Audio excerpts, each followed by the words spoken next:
Hare Krishna. Paneer stuffed loaded with cheese and veggies double decker pizza जिसको मैंने आटे से बनाया इसके है। बनाने की जो विधि है वो बहुत ही आसान है। अगर आपने इसका एक पीस खा लिया, आई एम डैम श्योर आप दूसरा खाने से पहले 2 बार सोचोगे, बिकॉज ये बहुत ही ज़्यादा हैवी होता है खाने में। तो ये था गेहूं के आटे का बनाया हुआ पिज़्ज़ा और ये वाला है मैदे से बनाया हुआ पिज़्ज़ा। तो मैंने इसको हर तरीके से बना के देखा है टू जस्ट अंडरस्टैंड कि कौन सा वाला बेटर टेस्ट करता है। और साथ ही साथ जो बचा हुआ पिज़्ज़ा का आटा था उसका मैंने ऐसे पिज़्ज़ा बॉम्ब्स भी बना के देखा है और बहुत ही सुपर रिजल्ट आया था। और ये रहा पिज़्ज़ा का इनसाइड लुक, जिसका आप क्रश देख सकते हो कितना थिक और कितना फ्लफी है ये पिज़्ज़ा। तो अगर आप इस्कॉन चौपाटी गिरगांव से कहीं से भी कनेक्टेड हो और आप उसके गोविंदास में हरिनाम चिंतामणि पिज़्ज़ा खा चुके हो तो you know what I am talking about here. Me and my husband are fan of that pizza. तो मैंने सोचा भाई गोविंदास बहुत समय से बंद है, रिनोवेशन में है, तो क्यों ना उसका एग्जैक्ट रेप्लिका घर पे बनाया जाए। तो सबसे पहले हम बनाएंगे ड्राई पनीर भुर्जी का स्टफिंग। तो उसके लिए मैंने ऑयल, हिंग, थोड़े कैप्सिकम और टमाटर डाले। इसमें मैंने जीरा राई वगैरह कुछ नहीं डाला, सिर्फ थोड़ा सा हिंग डाल के टमाटर और कैप्सिकम को सॉटे किया और सारे मसाले डाले बिना कोई पानी ऐड किए। मैंने इसको बहुत अच्छे से चलाया और तब तक मिलाया जब तक वो थोड़ा सा सॉगी ना हो जाए। फिर उसके अंदर डाल दिया है पनीर। आप पनीर घर पे भी बना सकते हो, मैंने भी मैदे का बनाया था तो पनीर घर पे बनाया था। तो इस तरह से पनीर के साथ आप पनीर भुर्जी रेडी कर देना। 5 से 10 मिनट में कुक होके पनीर भुर्जी इस तरह से रेडी हो जाती है। अब आती है ब्रेड की बारी। मैंने ब्रेड की रेसिपी, पिज़्ज़ा ब्रेड की रेसिपी ऑलरेडी मैंने मेरे यूट्यूब चैनल पे डाली हुई है, तो आप वहाँ पे चेक करना। मैं खुद भी एक्चुअली उसको ही रिफ़र करके पूरी रेसिपी वापस से रिपीट कर रही हूँ। यहाँ पे मैंने आटा लिया है और मैं आटे के साथ ये पिज़्ज़ा ब्रेड की रेसिपी बना रही हूँ।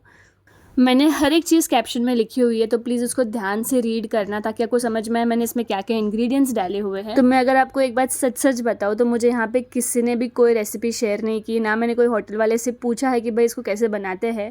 बट जब जब मैंने ये पिज़्ज़ा खाया है, हार्डली मुश्किल से मुझे लगता है साल में 2 बार हम लोग ये पिज़्ज़ा खाते ही थे, तब मैंने उसको एक्चुअली फ़ील किया है कि ये पिज़्ज़ा किस तरीके से बना है। I use to be very inquisitive you know कि ये कैसे बनता होगा, उसमें क्या डाला है ना। आई यूज़ टू लिटरली पिज़्ज़ा का एक पीस लेके ना मैं बहुत ऐसे गौर से देखती थी कि ये किस तरह से बना हुआ है।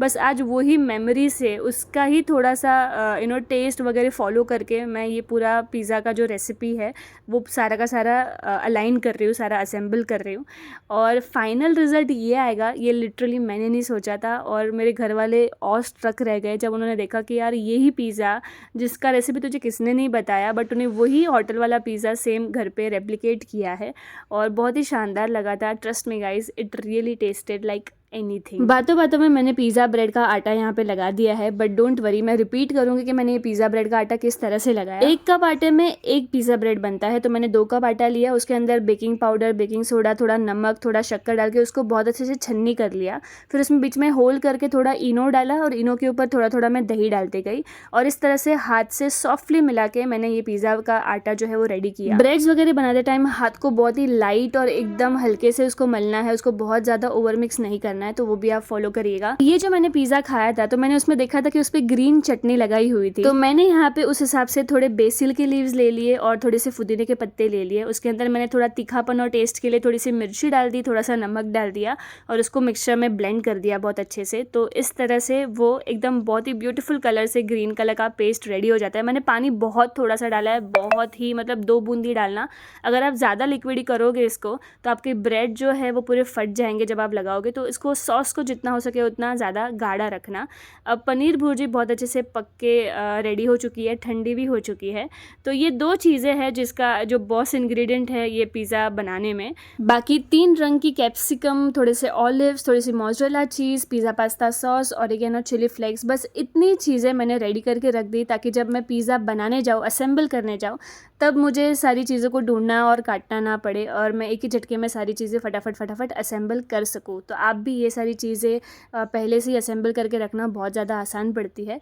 अब यहाँ पे जो मैंने आटा लगाया हुआ था पिज़्ज़ा ब्रेड का, उससे मैं 2 बड़े बड़े गोले करके 2 रोटियां बनाने वाली हूँ। एक रोटी जो रहेगी वो थोड़ी लंबी रहेगी, एक रोटा जो मैंने नीचे की तरफ रखना है। इसके ऊपर ड्रेसिंग होगी सारी चीज़, मतलब पनीर चीज़ की, और इसके ऊपर जो एक लेयर आएगा रोटी का वो उससे 1 इंच छोटा होगा। वो आप देखना क्यों मैं बोल रही हूँ छोटा होना चाहिए। सो ऐसे करके मैंने दोनों रोटी को बहुत अच्छे से बेल लिया। तो आप जब पिज़्ज़ा ब्रेड का आटा बनाते हो तो उसको ज़्यादा देर तक रखना नहीं, क्योंकि उसमें ऑलरेडी हमने इनो डाला हुआ है तो वो रिएक्ट करता है, तो बहुत ज़्यादा लंबे समय तक आप उसको बाहर छोड़ना नहीं। तो एक पिज़्ज़ा बनाने के लिए मैंने यहाँ पे 2 रोटी को बहुत अच्छे से बेल लिया है। अब जैसे ये रोटी दिखने में भले पतली दिखती होगी, मतलब नॉर्मल रोटी से तो थोड़ी मोटी ही रखना, क्योंकि ये पिज़्ज़ा ओवन में जाने के बाद बेक होगा और अपने आप थोड़ा फूलेगा भी। अब सबसे पहले इस पे लगाया मैंने है red pizza pasta sauce without onion garlic, और उसके ऊपर लगा दिया है मैंने ये ग्रीन पेस्टो सॉस, जिसका स्मेल बहुत ही शानदार आ रहा है बिकॉज बेसिल लीव्स डाला हुआ है इसमें। और उसके ऊपर भर दिया है मैंने पूरा मोज़रेला चीज़, ताकि जब हम उसको कट करें तो अंदर से भी वो चीज़ का स्ट्रेच फील आए। और चीज़ डालने के बाद हमारा थर्ड स्टेप होता है, पहले सॉस सेकंड चीज़, थर्ड स्टेप में हमें डालना है पनीर। जो पनीर भुर्जी मैंने बना के रखी थी, ड्राई सी है, देखना अगर लिक्विड ही रहेगी ना तो वो पूरा पिज़्ज़ा को मेस कर देगा, लिक्विडी से पिज़्ज़ा फट भी सकता है। तो सब कुछ मैंने ड्राई रखा है जितना हो सके उतना। और फिर उसके ऊपर मैंने डाला है ऑरिगेनो थोड़ा सा और चिली फ्लेक्स, तीखापन आप अपने हिसाब से रखना। और यहाँ पे जो दूसरी रोटी है वो थोड़ी लंबी हो गई थी साइज़ में, तो मैंने उसको थोड़ा कट कर दिया। रीज़न बीइंग, जब आप वो रोटी को उसके ऊपर रखोगे तो नीचे वाली जो रोटी है वो उसके तरफ फोल्ड होगी। तो यहाँ पे एक्चुअली मैंने बहुत अच्छे से इसको फोक नाइफ से नहीं किया हुआ है, बट आप बहुत सुंदर तरीके से करना। मुझे कुछ मिला नहीं तो मैंने घाई गड़बड़ में जो मेरे पास नाइफ़ थी उससे ही उसको पोक कर दिया है, तो अच्छे से हुआ भी नहीं है। इसके वजह से मेरा पिज़्ज़ा कुछ ज़्यादा ही फूल गया था। पर आप जो है इसको फोक नाइफ से बहुत अच्छे से प्रिक करना, ताकि ये बहुत ज़्यादा फूल के बलून जैसा ना हो जाए। इसमें सारे एयर जो है वो अपने आप वो होल से निकल जाए और आपका पिज़्ज़ा बहुत ही अच्छा और सुंदर दिखे लास्ट में। मैंने है ना ये पिज़्ज़ा के रोटे को बहुत अच्छे से प्रिक नहीं किया था, रीज़न बिंग ये कुछ ज़्यादा ही फूल गया था लास्ट में, इसका एकदम बलून टाइप लुक आ गया था पिज़्ज़ा का। बट ये जब मैंने पहली बार बनाया था तब बहुत सही से बना था, बिकॉज मैंने उसको तभी बहुत अच्छे से प्रिक कर लिया था, अच्छे से होल्स कर लिए थे। अब मैं यहाँ पे स्पैचुला के पीछे वाले हिस्से से उसको बहुत अच्छे से चिपका रही हूँ नीचे वाले बेस में, ताकि ये अच्छे से स्टिक हो जाए। और जो नीचे वाला रोटी है उसको मैं इस तरह से ऊपर फोल्ड करते जा रही हूँ। देखो उसमें सॉस तो लगा हुआ है ही, तो ये चिपकाना और भी इजी हो रहा है, ताकि ये निकलेगा भी नहीं, बिकॉज सॉस है तो उसको एक अच्छा सा ग्लू मिल रहा है ऊपर लगने के लिए।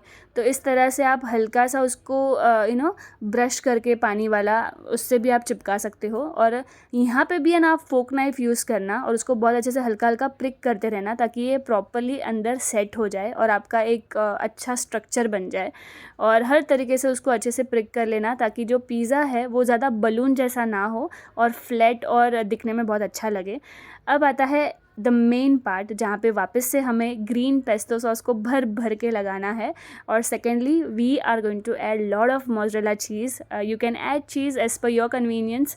यहाँ पे पिज़्ज़ा का मोज़रेला चीज़ मैंने इसलिए ज़्यादा ऐड किया है ताकि जब मैं इसका फ़ोटोशूट करूँ तो वो स्ट्रेची फील अच्छा वाला आए, अदरवाइज़ इतना चीज़ तो मैं भी पसंद नहीं करती।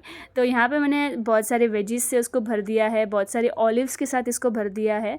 और फिर मैंने एक डिश के ऊपर थोड़ा सा आटा लगा दिया, ताकि जो हमारा पिज़्ज़ा है जो हम ओवन में रखें तो जब बहुत ज़्यादा टाइम जब वो बेक हो तो वो नीचे चिपक ना जाए।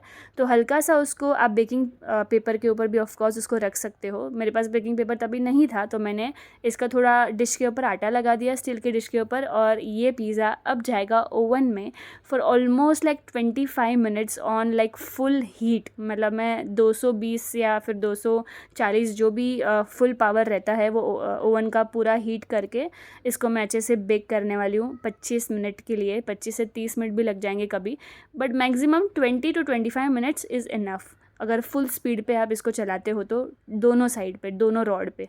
अब वीडियो के चलते हुए पिज़्ज़ा रेसिपी का जो भी मैंने कैप्शन में टैग किया हुआ था, तो अगर आप वो वाला फॉलो करते हो ना तो आपका पिज़्ज़ा ब्रेड का जो आटा है वो थोड़ा सा बचेगा, ज़रूर से बचेगा।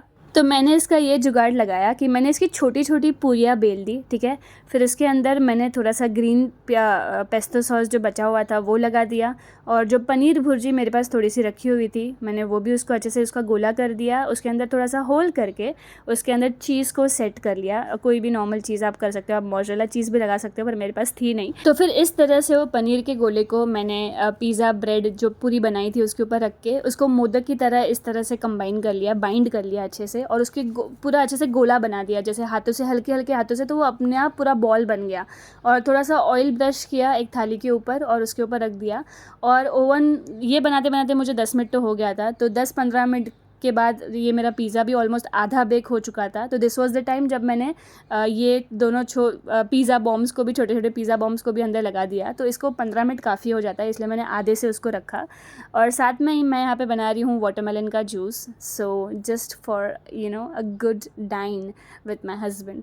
तो यहाँ पे मैंने वाटरमेलन जूस तैयार कर लिया ताकि मैं एकदम बहुत अच्छे से प्रेजेंट कर सकूँ हर चीज़ को। तो let me show you the final look of my pizza. अब जैसे मैंने बताया था, इसको मैंने बहुत अच्छे से प्रिक नहीं किया, तो ये बहुत ही ज़्यादा खाते पीते वाले घर का पिज़्ज़ा लग रहा है। बट जब ऐसे हम इसको कट करेंगे ना, तो कट करने के बाद अपने आप ये सारी जो एक्सेस एयर है वो निकल जाएगी और ये पिज़्ज़ा बहुत ही फ्लैट और बहुत ही सुंदर सा लगेगा, जैसे आपको अभी फ़िलहाल दिख रहा होगा डिश के अंदर। बहुत ही ज़्यादा टेम्पटिंग, और वो जो फाइन लुक होता है जो नॉर्मल ऐसे प्रोफेशनल पिज़्ज़ाज़ में जो टेक्सचर आता है ऊपर, वो यहाँ पे आया हुआ है। और बिना कोई प्याज लहसुन के, हाँ, घर पे एकदम प्योरली आपने ब्रेड को बनाया और सारे वेजिटेबल्स डाले और इतना सही ये पिज़्ज़ा बनता है। ये एक पीस ही खा के सच में बोलूँ पेट भर जाता है। इसके अलावा तो इसके आगे का तो खाने का सोचता भी नहीं है, इतना हैवी होता है ये पिज़्ज़ा। और ये रहे हमारे पिज़्ज़ा के बॉम्ब्स जो मैंने ओवन में रखे थे फॉर 15 मिनट्स, और ये बहुत अच्छे से बेक होके इसका जो आउटर कवर है वो बहुत ही अच्छा क्रिस्पी और बहुत फूला फूला सा बना है। तो यहाँ पे मैं ये एक पीस मेरे हस्बैंड को सर्व कर रही हूँ। टू बी ऑनेस्ट, जब मुझे मेरे हस्बैंड को बहुत अच्छा सा एक डेट देना होता है ना, तब मैं उनकी फेवरेट चीज़ें बनाती हूँ। So this is his favourite and now it has been my favourite also, because मैं अभी ये घर पे बनाती हूँ तो मुझे बहुत अच्छा लगता है खुद भी खाना। और जब आप एक रेसिपी को बहुत सक्सेसफुली क्रैक करते हो ना, तो उसकी खुशी कुछ अलग ही रहती है। मेरे हस्बैंड भी बहुत ज़्यादा अप्रिशिएट कर रहे थे कि तूने यार बहुत अच्छे से ये घर पे बना लिया, वो भी आटे से। तो जब भी आप ये पिज़्ज़ा बनाओ तो साथ ही साथ ये पिज़्ज़ा बॉम्ब्स भी बनाना, अगर आपके घर पे बच्चे हैं तो वो बहुत ज़्यादा एंजॉय करेंगे। आप पिज़्ज़ा का बेस देख सकते हो, जिसका ब्रेड का फ्लफीनेस कितना ज़्यादा अच्छा हुआ है। और जब हम कोई चीज़ घर पे बनाते हैं ना, तो हम उसको तसल्ली से पकाते हैं, तो वो बहुत अच्छे से बेक भी होता है और बिल्कुल भी कच्चा वाला फील नहीं देता। और दूसरे किसी दिन मैंने ये मैदे वाला पिज़्ज़ा बनाया था, जो मैंने मेरे हस्बैंड के लिए बेक किया था as a gift for him on his birthday. But आटा और मैदे में से मैदे का रिजल्ट बहुत ज़्यादा अच्छा और टेस्टी था। Thank you for watching. Radhe Radhe.